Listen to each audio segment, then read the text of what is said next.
बिस्मिल्लाहिर्रहमानिर्रहीम। अस्सलाम वालेकुम वीवर्स, आप लोगों की मोहब्बत और प्यार के साथ आज मैं बिल्कुल डिफरेंट और आसान सिंपल रेसिपी आप लोगों के साथ शेयर करूंगी। आज की जो रेसिपी है वो फ़िश फ्राई कड़ी की रेसिपी है। अल्लाह ताला आप लोगों के खानों में, आप लोगों के जायकों में बरकत अता फरमाए, रिज़्क़ में इज़ाफ़ा अता फरमाए। जहाँ रहें खुश रहें, हेल्दी रहें और दोनों जहानों की खुशियाँ समेटते रहें। अपना भी ख्याल रखें, अपने प्यारों का भी ख्याल रखें, साथ साथ दुआओं मुझे भी याद रखें कि इससे ज़्यादा से ज़्यादा अच्छी रेसिपीज़ मैं आप लोगों के साथ शेयर करूं और इससे ज़्यादा आप लोगों के लिए लेकर आऊं। इस नेक दुआओं के साथ लाइक, सब्सक्राइब और शेयर करना नहीं भूलें। प्लीज़ प्लीज़ बेल आइकन के बटन को प्रेस कर दें। बिस्मिल्लाहिर्रहमानिर्रहीम। ये 3 किलो फ़िश है, रेहू मछली है। ज़्यादातर हमारे घर में रेहू को ज़्यादा पसंद किया जाता है, इसलिए मैंने रेहू को आप लोगों के साथ शेयर कर रही हूँ। पहले मैंने इसको लहसुन और नमक के साथ इसको आधे 1 घंटे के लिए मैरिनेट कर दिया है। इससे ये कि इसकी जो स्मेल है और इसकी जो हीक है वो सब ख़त्म हो जाएंगी। फिर आधे 1 घंटे के बाद मैं इसको वॉश कर लूँगी। ये देखें, इस तरीके से लहसुन और नमक के साथ मैंने इसको मिक्स करके रख दूँगी मैं इसे। बिस्मिल्लाहिर्रहमानिर्रहीम। अब मैं इसको वॉश कर रही हूँ। वॉश भी इसको आप लोगों को हाथ से इस तरह से मसल के करना है ताकि इसकी जितनी भी चिकनाई है जो भी है वो निकल जाए।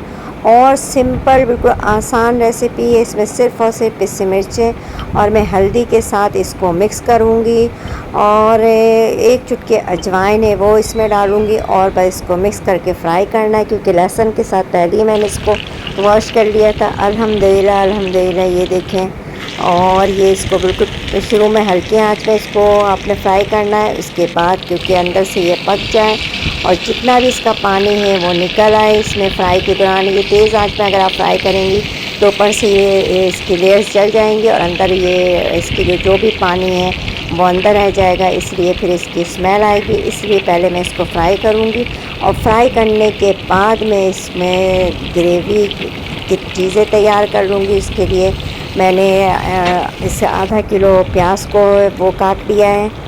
देखिए अल्हम्दुलिल्लाह बहुत प्यारी खुशबू आ रही है, बहुत खूबसूरत कलर आया है। सिर्फ़ और सिर्फ पिसी मिर्ची और हल्दी के साथ। अगर लहसुन और चीज़ें अगर हम इसमें ऐड करते हैं तो फिर ये था कि वो चीज़ें जो है लगने के बाद फ्राई के दौरान वो निकल जाती हैं और फ़िश बिल्कुल सिंपल और सादा रह जाता है। ये देखें अल्हम्दुलिल्लाह, ये सूखी हुई मिर्च पाउडर मिर्चें और पाउडर हल्दी के साथ इसे आप मैरिनेट करें और फ्राई करें। वो चीज़ें जल जाती हैं कि जल्द हो जाती हैं, सॉरी फ्राई हो जाती हैं। और चाहे तो आप इसमें पाउडर अदरक और पाउडर लहसुन ऐड कर सकते हैं, लेकिन पिसा हुआ नहीं। अब ये फ़िश मैंने फ्राई कर लिया, आधे को मैंने डिफ्रॉस्ट कर दिया है।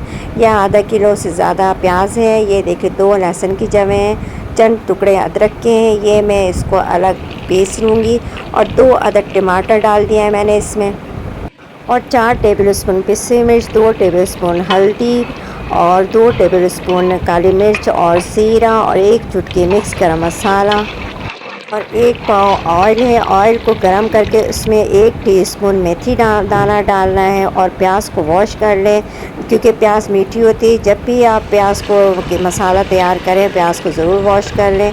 अल्हम्दुलिल्लाह अल्हम्दुलिल्लाह मसाला को मैंने भून लिया। आलू और इसके फ़िश के साथ ये मैं आलू डाल के इसको गला लूँगी और आखिर में मैं इसमें फ़िश ऐड करूँगी। साथ साथ फ़िश नहीं डालना क्योंकि वैसे ही वो पक चुकी हैं, फ्राई हो चुकी हैं। ये हमारा फ़िश फ्राई कड़ी तैयार। अल्हम्दुलिल्लाह अल्हम्दुलिल्लाह। अब मैं इसको आलू को इसमें गला लूँगी और इधर मैंने हरा धनिया, ये अल्हम्दुलिल्लाह ये देखिए मैंने फ़िश को डाल दिया और इसके ऊपर से जो फ़िश के ऑयल बच गया था वो भी मैंने इसमें डाल दिया। इससे ये होता है कि इसकी खुशबू और बहुत ज़्यादा एनहांस हो जाती है।